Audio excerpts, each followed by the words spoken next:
오늘도 잘 오셨습니다. 계속되는 다툼 속에서라는 제목으로 이 시간 말씀 나누도록 하겠습니다. 오늘 우리가 함께 나누고자 하는 말씀은요, 이삭의 이야기입니다. 오늘 말씀을 이야기에 앞서서 좀 이 본문 앞에 있는 사건들을 좀 살펴보아야 되는데, 사실 26장을 시작할 때 그 시작부터가 심상치 않은 이야기를 전하고 있습니다. 본문의 사건이 시작되는 1절 말씀을 한번 같이 읽어보았으면 좋겠는데요. 우리 26장 1절 말씀 한번 같이 읽어보겠습니다. 시작. 아브라함의 때에 첫 흉년이 들었더니 그 땅에 또 흉년이 들매 이삭이 그랄로 가서 블레셋 왕 아비멜렉에게 이르렀더니, 이렇게 나옵니다. 여기에서 사용된 이 흉년이라는 단어는요, 라하브라는 단어인데, 이거는 굶주린, 기근이 심각한 상태를 나타내는 단어입니다. 성경을 열어가는 이야기를 보게 되면, 오늘 열어가고 있는 이야기를 보게 되면 어떤 의도가 있는 걸 알게 되는데, 흉년을 묘사하는 방식이 지금 어떻게 되어 있냐, 이삭의 때에 흉년이 들었다가 아니라 아브라함의 때에 첫 흉년이 들었더니 그 땅에 또 흉년이 들매, 이렇게 기록을 하고 있거든요. 지금 아버지 아브라함의 때의 흉년을 굳이 소환해서 지금 이야기를 시작하고 있어요. 여러분, 이것이 이삭에게 있어서 어떤 의미였을까요? 이삭은 아마도 아버지 아브라함에 대한 실패를 알고 있었을 겁니다. 아버지 아브라함이 흉년을 만났을 때 어떻게 했었습니까? 아브라함은요, 기근을 피하기 위해서요, 약속의 땅을 벗어나서 애굽으로 내려갔습니다. 약속의 땅을 이탈했어요. 그리고 애굽으로 내려가서 바로왕을 만났고, 그곳에서 생명의 위협을 느끼자 자기 아내를 누이라고 속입니다. 사실 뭐 이런 남편이 있나 싶은데 아브라함은 그런 사람이었어요. 그러나 하나님께서는 아브라함과 맺으신 언약을 생각하셔서 바로에게 사라는 아브라함의 아내다는 걸 알려주십니다. 그리고 아이러니하게 그들이 애굽을 떠났대 가축과 은금이 풍부해져서 땅을 떠났다, 이런 기록이 나오죠. 그런데 이 흉년에 아버지 아브라함을 성경이 언급하는 의도가 무엇일까? 이 흉년의 아버지 아브라함을 언급하는 의도가 무엇인가? 지금 이삭에게 있어서 이삭의 가정 안에 되물림 될 법한 실패가 그의 삶에 끼어든 겁니다. 동일한 상황과 동일한 고난이 닥친 거예요. 여러분, 흉년이 들었다는 건 당시에 어떻게 보면 완전한 재앙입니다. 지금으로 치면 뭐 경기가 안 좋다, 이 정도가 아니라 그냥 먹고 살 길이 원천적으로 끊어진 거예요. 차단된 겁니다. 그런데 이것은 단순히 이삭에게 있어서요, 어떤 현실적인 문제뿐만이 아니라 이 흉년은 이삭에게 트라우마였을 겁니다. 자신의 가정이 무참히 무너지고 영적인 완전한 실패를 맛보았던 사건이에요. 그리고 그것도 관계 안에서 굉장히 곤란함을 겪었던 사건입니다. 지금 이 과거가요, 이삭에게도 끼어들었을 때 이삭은 이 경험치 때문에 아마도 아브라함보다 훨씬 더 두려웠을지 모릅니다. 그런데 그때 그 두려움에 있던 이삭에게 하나님 나타나서 뭐라고 하십니까? 2절에 보게 되어지면 애굽으로 내려가지 말고 내가 내게 지시한 땅에 거주하라, 이렇게 말씀하세요. 아브라함이 흉년의 때에 식량을 구하기 위해서 애굽으로 간 사건은 현실적으로 보자면은 못할 행동은 아니죠. 아마 이삭도 마찬가지였을 겁니다. 같은 상황, 현실 문제를 보면은 충분히 이해가 되고 공감이 됩니다. 아브라함이건 이삭이건 당시 거느렸던 식솔들이 엄청 많지 않았겠습니까? 당장에 지금 극심한 식량난을 어떻게 해결하겠어요? 현실적인 문제를 해결하고 당장의 살 길을 찾아 떠나는 것이 어찌 보면은 상식적인 일인 거죠. 여러분, 우리도 마찬가지 아닙니까? 우리 삶 속에 흉년을 만납니다. 이대로 있다가는 엄청난 손실이 찾아올 것 같은 때를 만나요. 그런데 그 손실을 상식적으로 방어한다는 건 어떤 의미일까요? 우리도 먹고 살기 위해서 애굽으로 갑니다. 애굽으로 가고자 해요. 내 눈앞에 닥친 그 두려움에 대한 현실 도피, 눈에 보이는 방법들, 합리적인 대안들, 내 삶에 조금 더 손해보지 않고 싶어서 그냥 아등바등 붙잡게 되는 그 욕심들 말입니다. 문제를 해결하기 위해서, 살기 위해서 어쩔 수 없다고 말하게 되는 것들 말이죠. 그게 부르심의 자리건 예배의 자리건 일단 내 삶이 중요하니까, 내 삶을 유지하는 게 중요하니까 우리 삶 속에서 잘 먹고 잘 사는 게 절박한 문제잖아요. 그런데 하나님께서는 애굽으로 가지 말라고 하시는 거예요. 하나님의 부르심을 기억하면서 그 자리에 서지 못하고 인간적인 방법과 위안과 도움과 살 방법을 찾으려고 했던 그 애굽 말입니다. 그곳으로 가지 말라고 하세요. 지금 우리를 둘러싸고 있는 상황과 환경과 현실과 사건이 아무리 심각해 보일지라도 결코 그 부르심의 자리를 이탈하지 말라고 하시는 겁니다. 여러분, 그럼 우리는 이 현실에서 어떤 토대 위에 올려져 있어야 될까요? 사랑하는 성도 여러분, 우리는요, 하나님의 부르심 위에, 말씀 위에 서야만 합니다. 믿음이 있고 약속이 있어요. 그러나 그 여정이 쉬워 보이지 않고 쉽지 않은 인생의 기근 앞에 서 있을 것 같을지라도 여러분, 하나님을 기억하셔야 합니다. 왜냐하면 하나님의 뜻이 있는 곳이 가장 안전한 곳이기 때문에 그렇습니다.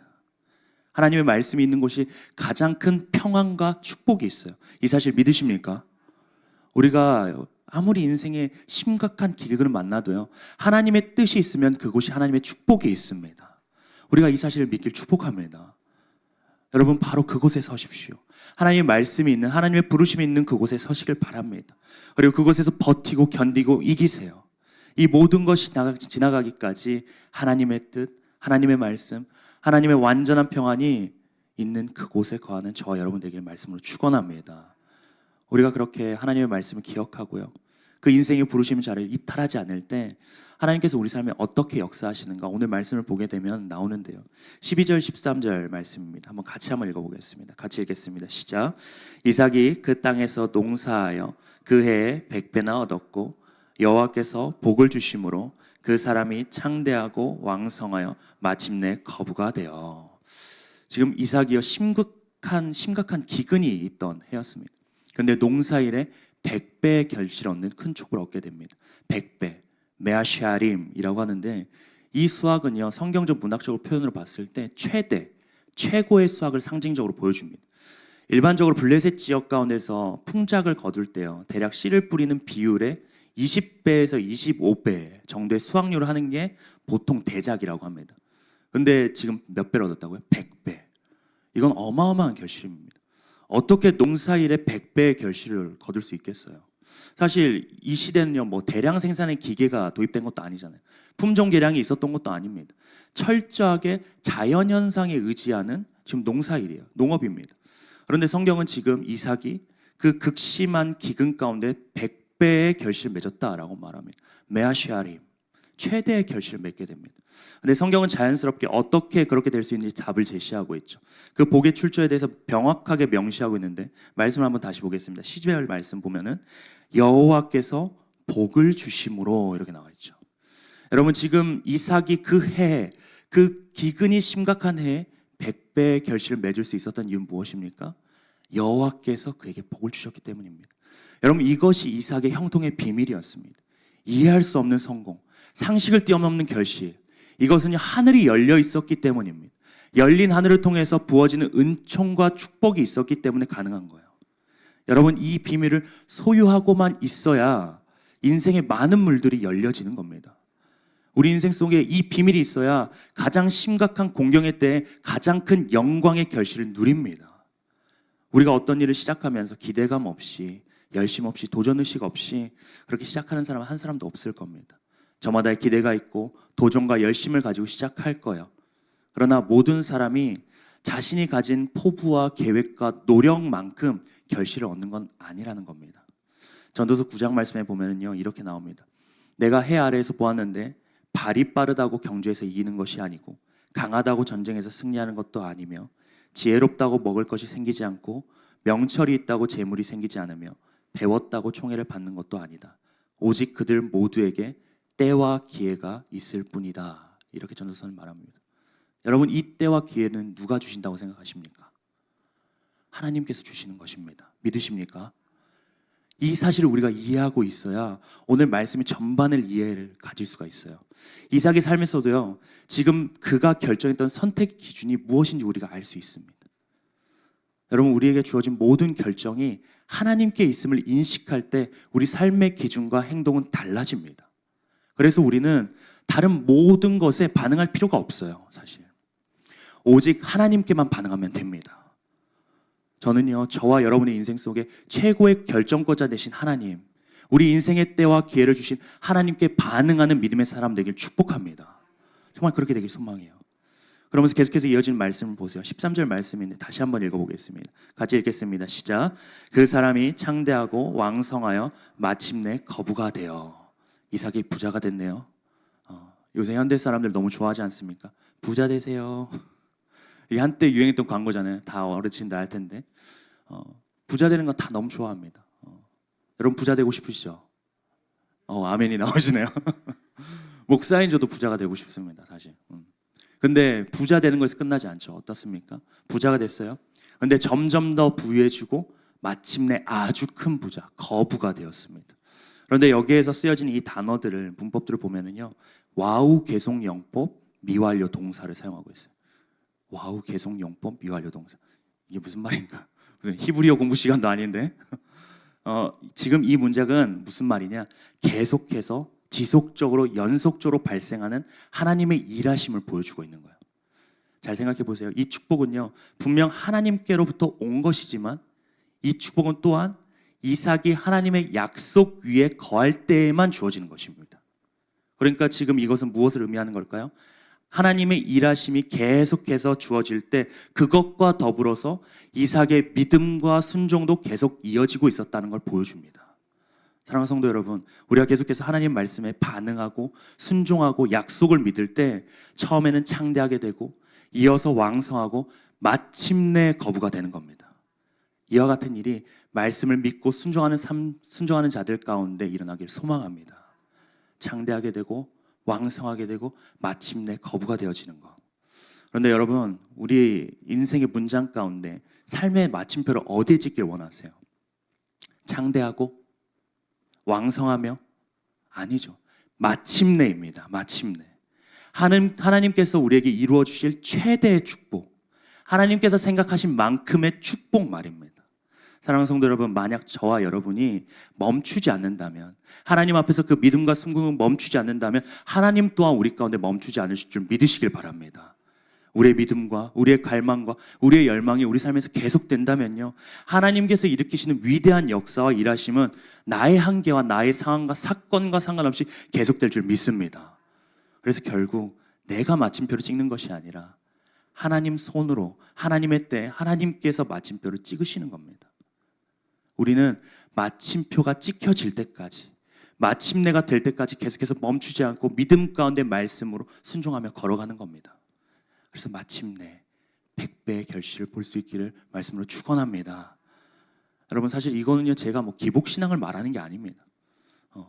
복을 바라고 부자가 되는 방법을 제가 이야기하는 게 아니에요. 저는 거부가 되는 걸 꿈꾸지 않습니다. 어차피 되지도 못할 거 알고요. 부자가 되면 좋겠죠. 하지만 그걸 바라고 이야기하는 게 아닙니다. 제가 바라는 것은 저와 여러분의 삶을 통해서 우리가 하나님의 영광을 보길 원합니다.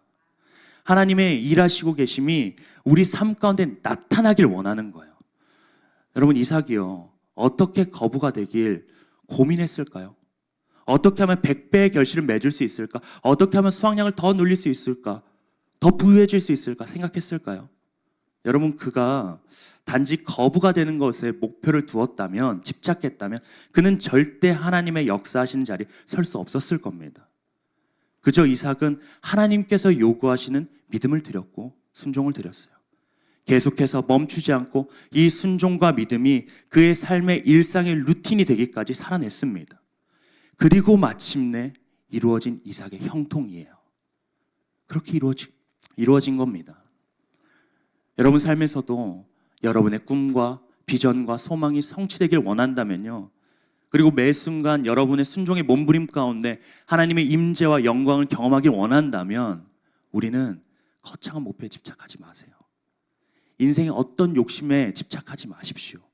정말 사소해 보이는 영적인 태도에 집중하시길 바랍니다. 끈질기게 여러분 순종의 자리를 지키세요. 제한 없는 믿음을 주님께 올려드립니다. 그리고 기도의 자리 가운데서 하나님의 일하심을 보는 거예요. 그래서 마침내 하나님이 생각하신 만큼의 은혜와 축복이 우리 인생 가운데 부어지기까지 하나님의 축복의 그 와우 용법 미완료 동사가 계속해서 쓰여지는 축복이 우리 가운데 있길 소망합니다. 그래서 저와 여러분의 인생의 기록이 점점점 그걸 지나 마침내가 우리 삶에 이루어지길, 그래서 그 축복과 영광의 확장이 있길 소망합니다. 그런데 정말 우리 인생이 이렇게 끝나면 좋겠죠. 오늘 말씀이 전 여기서 맞춰졌으면 좋겠어요. 그런데 오늘 말씀은 여기서 멈추지 않습니다. 그 이후 어떤 일이 일어날까요? 14절 15절 말씀이거든요. 같이 한번 읽어보겠습니다. 같이 읽겠습니다. 시작. 양과 소가 떼를 이루고 종이 심이 많으므로 블레셋 사람이 그를 시기하여 그 아버지 아브라함의 때에 그 아버지의 종들이 판 모든 우물을 막았고 흙으로 메웠더라. 여러분, 지금 이삭이 형통하고 성공하니까 시기하는 세력들이 일어났습니다. 여러분, 당시 우물은요 현실적으로 엄청난 의미였습니다. 팔레스타인 지역은 석회석이 많은 물이잖아요. 그래서 물을 마음대로 먹을 수가 없습니다. 그래서 물이 너무 귀하죠. 그래서 보통 사람들이 평생 우물 하나 파지 못한 채 인생을 마감하는 게 일반적입니다. 그래서 남이 파놓은 우물 가운데 의존해서 삶을 살아갔습니다. 근데 여러분, 이때 물을 얻는다는 건 그래서 재산과 권력과 연관이 굉장히 커요. 우물에도 각자의 이름이 있고 소유권도 아주 분명했습니다.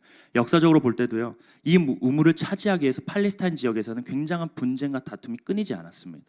지금도 여전히 레바논, 시리아, 예루살렘, 팔레스타인 지역에서는요 끊임없는 분쟁이 모두 물의 확보를 쟁점으로 두고 왔습니다. 당시에도 우물을 중심으로 마을이 형성되어졌고 그 우물 주인을 중심으로 권력관계가 형성되어졌고 빈부격차가 발생했습니다. 그러니까 우물 하나를 소유하는 것은 우리 시대로 따지면은 석유 원전을 수출하는 것보다 더 큰 의미를 가지는 거예요. 훨씬 더 중요한 거죠. 왜냐? 단순히 부를 축적하는 걸 넘어서 생명과 연관이 있었기 때문입니다. 이렇게 우물이란 당시 삶에 있어서 가장 결정적인 조건이었습니다. 그런데 이 우물을 이삭이 파고 났는데 그 안에서 샘이 팍 펑펑 쏟아나는 겁니다. 신선한 물줄기가 나오고 그 샘을 발견한 이삭이에요. 그러니 주변에 있던 원주민들, 블레셋 사람들이요 배가 얼마나 아팠겠어요. 결국에 그들이요 이스라엘 아브라함이 우물을 흙으로 메워버립니다. 그리고 이삭을 그 땅에서 추방해버려요. 여러분, 이걸 통해 우리가 무엇을 알 수 있습니까? 우리의 삶이요 하나님께서 부어지는 은혜와 축복이 주어질 때, 넘치는 은혜가 있을 때 영적으로 그것을 시기하는 세력은 반드시 일어납니다. 그들은 축복의 샘을 막아요. 기쁨의 샘을 막습니다. 생명이 흐르는 우물을 막고 그것을 흙으로 메워버려요. 하나님의 은혜와 축복을 맛보아 아는 자들의 기쁨을 시기하는 거죠. 사랑하는 성도 여러분, 이걸 기억해야 됩니다.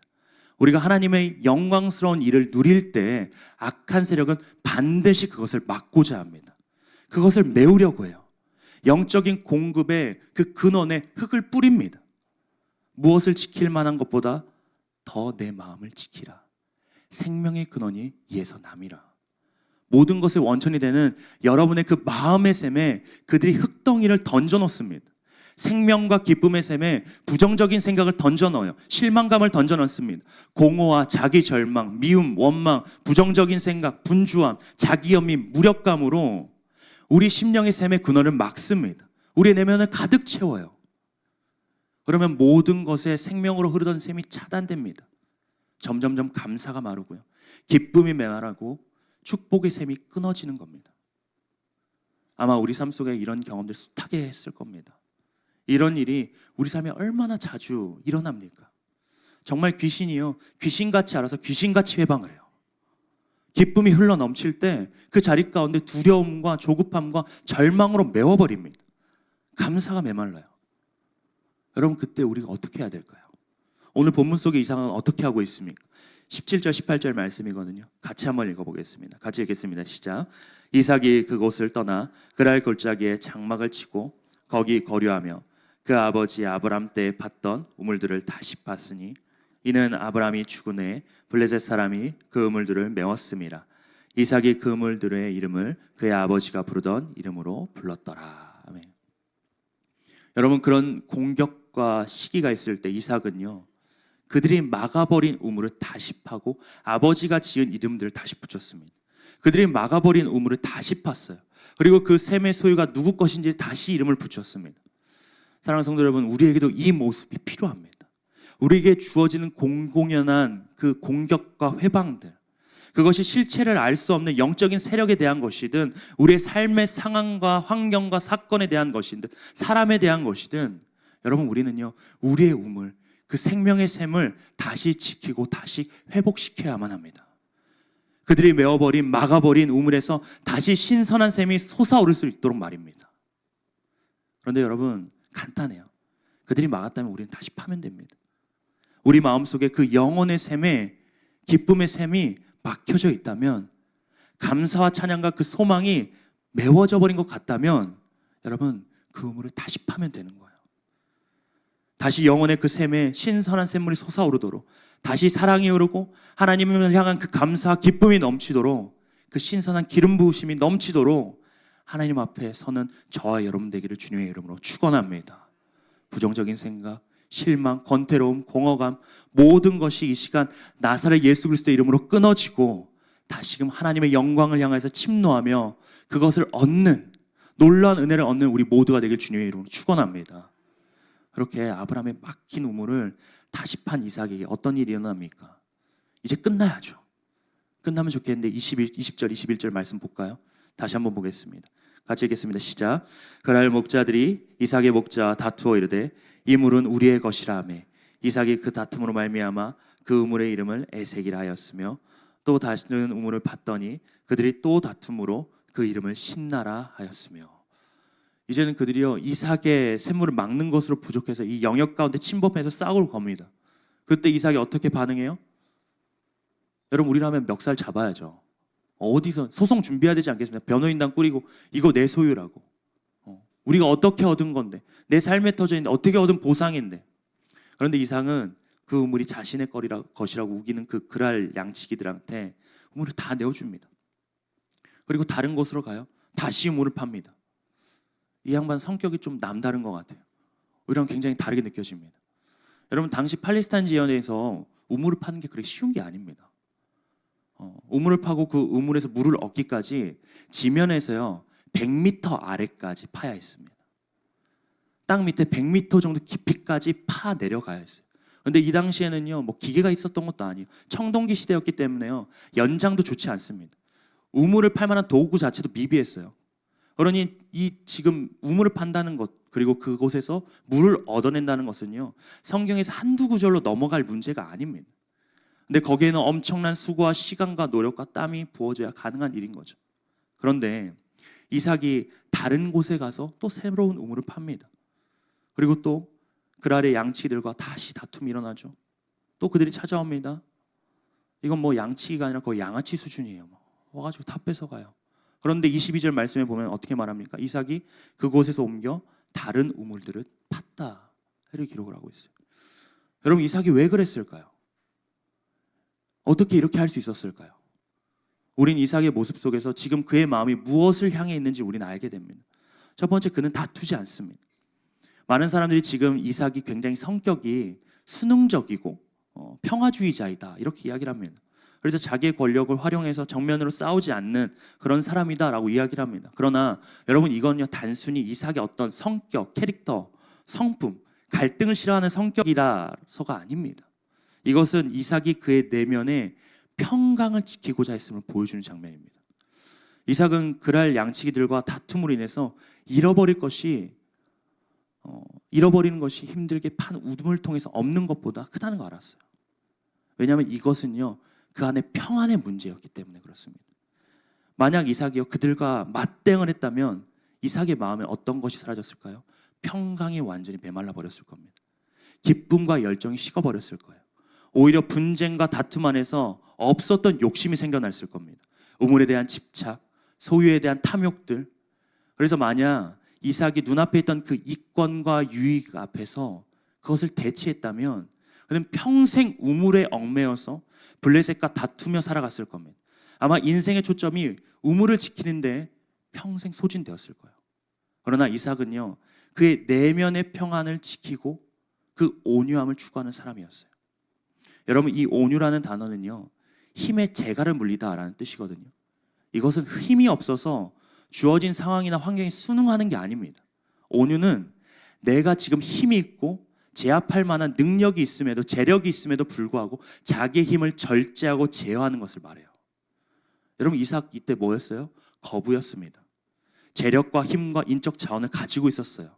얼마든지 거기 그 아래에 있는 양치기를 다 물리칠 수 있습니다. 그러나 그는 이 다툼에 자기의 인생을 소진하지 않았습니다. 여러분 우리도 그럴 수 있을까요? 우리의 마음을 평안을 지키기 위해서 인생의 돈줄 포기할 수 있습니까? 인생에 나에게 유익을 줄 수 있는 이권들을 포기할 수 있습니까?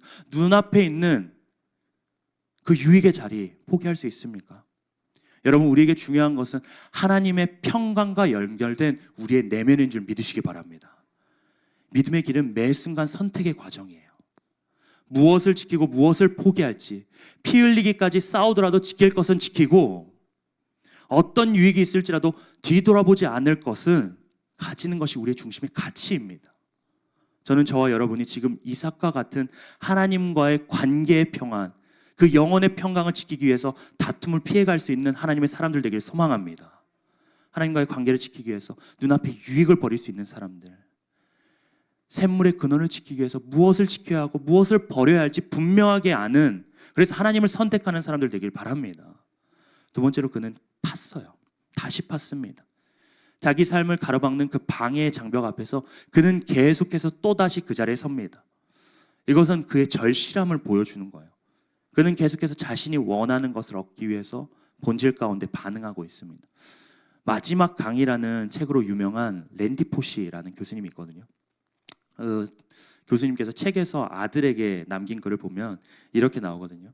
아들아, 너의 인생을 살 때 어떤 벽에 부딪힐 때 그 벽은 너를 막기 위한 것이 아니라 그 벽은 그것을 간절히 원하지 않는 다른 사람들을 막아주기 위한 것이다. 너를 그곳에 들어가기 위해서 말이지. 이렇게 말합니다. 여러분, 그러니까 삶의 장애물 앞에서, 인생의 벽 앞에서 절망하지 말라는 거거든요. 분노하지 말고 갈등할 필요가 없다는 겁니다. 그 장벽을 넘어서서 계속해서 너의 길을 가라는 거예요. 인생의 장벽이 있는 데는 이유가 있다는 겁니다. 우리의 인생을 내몰기 위해서 그 장벽이 있는 것이 아니고, 우리를 주저앉히기 위해서 장벽이 있는 것이 아닙니다. 이 장벽은 우리가 얼마나 절실한지, 그것을 절실히 원하는지를 깨달을 수 있도록 기회를 제공합니다. 왜냐하면 장벽은 그것을 절실히 원하지 않는 사람을 멈추게 하기 때문에 그래요. 여러분, 인생의 장벽은 여러분이 아닌 다른 사람들을 멈추게 하려고 거기 있는 것입니다. 어떤 사람이요? 간절하지도 절실하지도 않은 사람. 그래서 우리는 인생의 장벽 앞에서 내가 정말로 추구하고 내가 정말 갈망해야 하는 것이 무엇인지를 분명하게 깨닫고 더욱 선명하게 알게 되는 것이죠. 결국 포기할 수 없는 것이라면 여러분, 그 장벽을 뚫고 가는 겁니다. 그래서 이 절실함의 차이 때문에 삶의 장벽은 누군가 인생을 멈춰서게 하고 누군가는 더욱 목마르게 만듭니다. 사랑하는 성도 여러분, 여러분은 어떤 사람의 길을 원하십니까? 인생에 반복적으로 가로막히는 그 장벽 앞에서 절실함이 부족해서 멈춰서 돌아가는 사람이 되길 원하십니까? 아니면 진짜 여러분이 원하는 것, 갈망하는 것이 무엇인지를 알고 그것을 더욱더 추구하는 계기로 삼길 원하십니까? 그 장벽은 여러분을 막기 위해 존재하는 것이 아닙니다. 인생에 절실함이 없고 간절함이 없는 다른 것들을 멈추게 하기 위한 것뿐입니다. 우리 삶 속에 이삭과 같이 우리 삶에 놓인 인생의 장벽, 수많은 방해 앞에서도 흔들림 없이 계속해서 갈 수 있는 하나님의 사람 되길 주님의 이름으로 축원합니다. 그래서 인생의 방해를 만들 때 더욱 갈급해지는 거예요. 더 절실해져서 그것을 뚫고 넘어가는 겁니다. 여러분의 인생이 그런 인생 되기를 주님의 이름으로 축원합니다. 마지막 세 번째는요, 이삭은 약속을 믿었어요. 그에게 약속이 있었기 때문에 그가 가는 곳에 축복이 있다고 그는 믿었습니다. 이삭은 하나님께서 그와 함께 하신다는 약속, 그것을 마음에 품고 있었습니다. 그래서 어디로 가든지 하나님께서 그의 삶을 채우시고 이끄시고 축복할 걸 믿었습니다. 우리가 세상에서 하는 것과 똑같이 투쟁하는 것은 무엇일까요? 하나님께서 우리와 함께 하신다는 걸 믿지 못하는 겁니다. 그렇기 때문에 똑같이 투쟁하고 싸우는 거예요. 그런데 이삭은 그걸 알았어요. 그는 하나님께서 주시는 것으로 그의 인생을 살고자 했습니다. 우물은 사람이 파는 거지만 샘이 솟아나게 하는 것은 하나님이라는 사실을 그는 믿었던 것이죠. 그러니까 인생에 집착하지 않습니다. 여러분, 어른들이 종종 그런 얘기 하지 않습니까? 돈이 너를 따라와야지 너가 돈을 따라가면 안 된다. 자녀들한테 얘기해 주시잖아요. 이게 무슨 말씀입니까? 정확한 초점을 가지라는 거예요. 무엇을 쫓고 무엇을 추구하는지 이삭은 이 초점이 분명한 사람이었어요. 그는 축복을 따라가는 것이 아니라 말씀을 따라갈 때 축복이 그를 따른다는 걸 알았습니다. 그래서 좀 더 나은 삶을 조건으로 쫓지 않고요, 순종과 의탁을 선택했어요. 말씀과 약속을 의지할 때 삶의 조건들이 허락되는 겁니다. 우리가 이 사실을 믿기를 축복합니다. 우리가 주님의 길을 따르며 그 길에 약속된 모든 축복이 우리의 것이 되는 것을 믿습니다. 여러분 그렇기 때문에 결정해야 되는 거예요. 무엇에 반응할 것인지. 축복이 아니라 성공이 아니라 그분의 약속을 따라서 하나님께 반응하며 나아가는 우리 모두가 되길 소망합니다. 이런 이삭의 믿음과 순종의 결과 어떻게 되었습니까? 마지막 22절 말씀이거든요. 같이 한번 읽어보겠습니다. 같이 읽겠습니다. 시작. 이삭이 거기서 옮겨 다른 우물을 팠더니 그들이 다투지 아니하였으므로 그 이름을 르호봇. 이제는 여호와께서 우리를 위하여 넓게 하셨으니 이 땅에서 우리가 번성하리로다 하였더라. 아멘. 이삭이 또 자리로 옮겨서 우물을 또 팝니다. 근데 이번에는 아무도 싸움을 걸어오지 않네요. 우리는요 계속해서 반복되는 도전의 직면에서 끝까지 하나님의 약속에 반응할 때 우리에게도 이 순간이 올 줄 믿습니다. 이삭이 깨달은 은혜의 정점입니다. 르호봇. 여호와께서 우리를 위하여 넓게 하셨으니 이 땅에서 우리가 번성하리로다. 여러분 이것이 이삭이 만난 복의 핵심이었습니다. 그는 평안과 우물 이 두 가지를 모두 가지게 됩니다. 르호봇은요 세상의 이익을 위해 다투지 않고 끝까지 하나님의 말씀과 그 약속에 반응한 사람에게 주어지는 축복입니다. 그래서 르호봇은 환난이 오고 고통이 오고 고난이 와도 인간적인 방법을 선택하지 않고 오직 하나님 한 분을 의지하고 그분의 선하심을 소망했던 믿음의 사람만이 가질 수 있었던 신앙의 감탄사인 겁니다. 여러분 저는 기대하고 갈망합니다. 여러분 우리에게도 이 르호봇 이렇게 감탄할 수 있는 순간이 맞이하게 되기를 소망합니다. 르호봇. 갈등과 다툼과 그 공격들이 다 떠나가고 그 힘들게 하는 순간들이 다 떠나가고 결국에는 하나님께서 우리의 자리를 넓게 하셨으니 우리가 평안하고 형통하리라. 이것을 깨닫게 되는 순간을 우리가 만나게 될 줄 믿습니다. 여러분 우리 삶 가운데 지치게 하는 그런 반복적인 갈등과 고통과 상실의 문제들이 있습니까? 그러나 하나님께서는요 그 문제 가운데 우리가 반응하길 원하지 않으세요. 그 부르심의 자리를 지키길 원하십니다. 우리는 오직 하나님께 반응하고 그 약속을 따라가는 사람인 줄 믿으시길 바랍니다. 그럼 우리 마침내 만날 것입니다. 그 안에 평안과 축복이 함께 오는 르호봇의 순간 말입니다.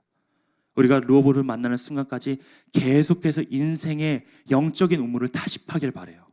그리하여서 그 우물에서 샘이 솟는 신선한 샘물로 우리의 영혼이 충만해지는 것을 경험하는 저와 여러분 되기를 주의 이름으로 축원합니다. 우리 지금 함께 찬양하면서 기도하면서 나아갔으면 좋겠습니다. 이 시간 우리 함께 주만 바라볼지라 라는 찬양하기 원하는데요, 우리의 마음 가운데 온전히 주님만 바라보면서 주의 말씀 가운데 주의 약속 가운데 온전히 순종하며 나아가길 원합니다. 그런 마음 가지고 우리 함께 찬양하면서 나아가길 원합니다. 하나님의 사랑을 하나님의 사랑을 사모하는 자, 하나님의 평안을 바라보는 자, 너의 모든 것 창조하신 우리 주님이 너를 얼마나 사랑하시는지. 하나님의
우리 시간 들은 말씀 기억하면서 우리 함께 기도하길 원합니다.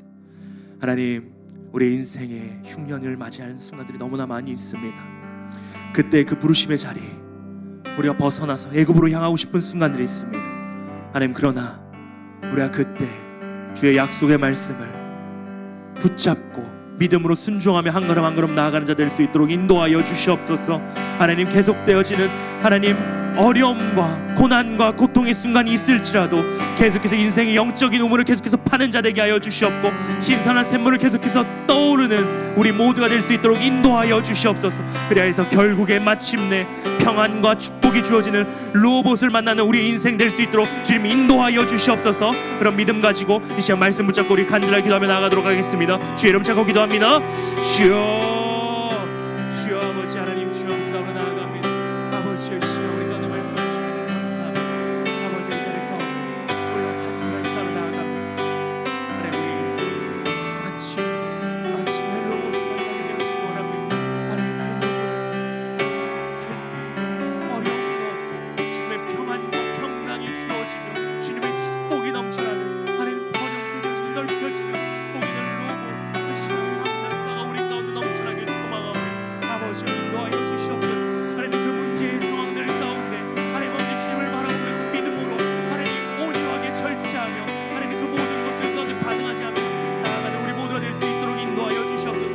우리는 하나님 앞에만 반응하기를 원합니다. 하나님 말씀 앞에만 반응할 수 있도록 인도하여 주시옵소서. 그 약속만을 붙들고 믿음으로 걸어가게 되면 인도하여 주시옵소서. 그 약속의 끝자락에 하나님의 결실과 하나님의 로봇이 있는 줄 믿사오니 아버지, 우리가 계속해서 어려움을 만나고 하나님 우리를 방해하는 세력들을 만날 때마다 다시 한번 오물을 파는 영적인 샘물을 파내는 자를 될 수 있도록 인도하여 주시옵소서. 인생의 장벽 가운데서 우리가 무엇이 절실한지를 바라보길 원합니다.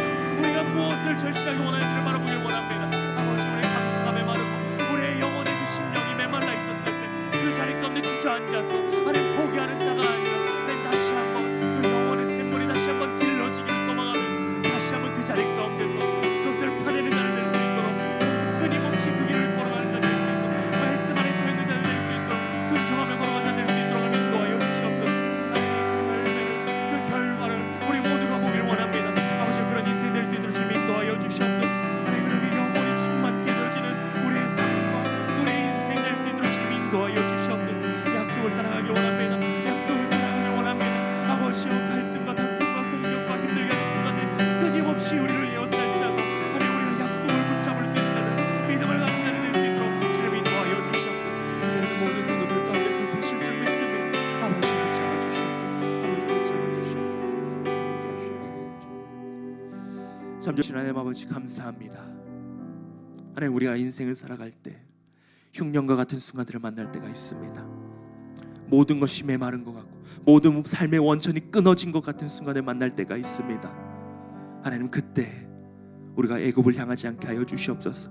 현실적인 대안들, 눈에 보이는 것들, 이익들을 탐하면서 주님의 그 약속의 자리를 벗어나는 이탈하는 자를 되지 아니하도록 인도하여 주시옵소서. 하나님, 우리가 믿음으로 그 약속을 붙잡고 순종의 길을 걸어가는 자 되게 하여 주시옵고, 그 길을 걸어가는 순간순간 가운데 다툼이 있고 공격이 있고 갈등이 있고 힘들게 하는 순간들이 우리를 에워쌀지라도, 우리를 우겨쌀지라도 주여 아버지여, 우리가 믿음으로 그 가운데 반응하지 않고 하나님 앞에만, 그 말씀 가운데만 반응하며 나아가는 믿음의 자녀를 될 수 있도록 인도하여 주시옵소서. 그래서 마침내 주님께서 우리 가운데 허락하시는 그 평안과 축복을 만나게 하실 줄 믿습니다. 아버지, 로봇을 경험하게 하실 줄 믿습니다. 아버지, 우리 인생 가운데 그런 순간이 주어지도록 인도하여 주시옵소서. 하나님, 그 만나는 로봇을 만나는 순간까지 우리가 인생의 영적인 우물을 계속해서 파내는 자를 되게 하여 주시옵고, 우리의 셈이 메마르지 아니하도록, 메워지지 아니하도록 끊임없이 약속 가운데 서 있는 우리 모두가 될 수 있도록, 그래서 영혼의 충만함을 늘 누리며 나아가는 우리 모두가 될 수 있도록, 그렇게 주님만 바라보는 자를 될 수 있도록 주님 인도하여 주시옵소서. 하나님, 이 시간 감사의 마음을 담아 주님 앞에 예물 올려드립니다. 선교의 헌금, 감사의 헌금, 주 아버지, 이 예물도 주님 기뻐 받아 주시옵고, 이 예물들을 드린 손길들 가운데 하나님 루오봇의 축복이 있게 하여 주시옵소서. 늘 가운데 평안함이 있게 하시고 다툼이 없게 하시고, 앞으로 주님께서 이곳을 오게 하셨으니 번성하고 넓게 하시리라는 그 고백이 우리 성도들 삶 가운데 넘쳐날 수 있도록 인도하여 주시옵소서. 그렇게 되길 소망하며 이 시간 주님이 가르쳐 주신 기도를 믿음으로 고백하오니 하늘에 계신 우리 아버지여 이름이 거룩히 여김을 받으시오며 나라가 임하시오며 뜻이 하늘에서 이루어진 것 같이 땅에서도 이루어지이다. 오늘은 우리에게 일용할 양식을 주시옵고 우리가 우리에게 죄 지은 자를 사하여 준 것 같이 우리 죄를 사하여 주시옵고 우리를 시험에 들게 하지 마시옵고 다만 악에서 구하시옵소서. 나라와 권세와 영광이 아버지께 영원히 있사옵나이다. 아버지